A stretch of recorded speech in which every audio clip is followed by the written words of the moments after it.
The Spanish Parliament. Almost every country comprises of a supreme legislative body which is known by different names in their country. The bicameral legislature of Spain, the Spanish Parliament, or most commonly known as Cortes Generales, which is firmly established in the Spanish Constitution of 1978, the time of transition of the country from dictatorship to democracy, aims to promote and secure the diverse interests, religion, and culture of the people in the country. The Spanish Parliament comprises of two chambers: the Congress of Deputies, also known as Congreso de los Diputados, and the Senate, known as Senado in Spain. Its main responsibility is to bring about the societal changes and fulfill the demands of the people.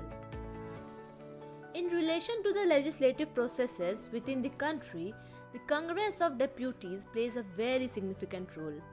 It is the lower house of the Cortes Generales, and the members of the Congress are known as deputies or diputados.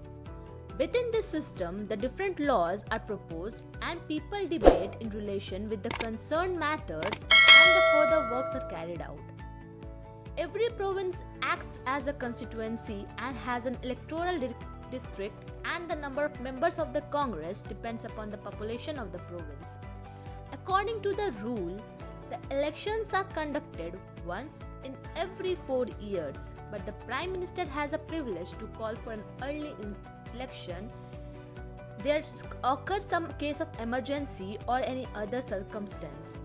The elections are held, and lastly, the party with majority of vote in the elections comes to power and take care of the respective task. The monarch of the country invites the winning party in order to form a government, and different committees are formed to look into different matters.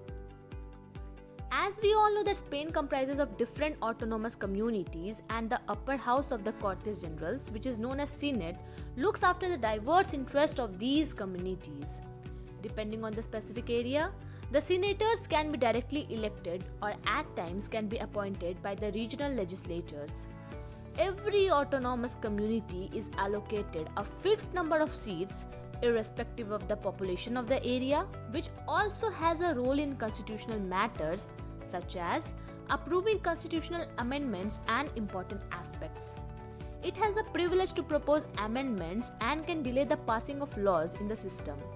It mainly serves on topics related to regional aspects, keeping in mind to serve the interest of the communities. However, the final power to make a decision lies in the hands of Congress of Deputies. The Spain is a constitutional monarchy whose role in the country is just illustrative.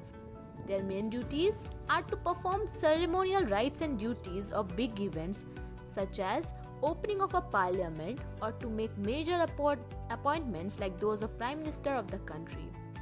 Their role is limited in terms of politics as per the constitutional framework.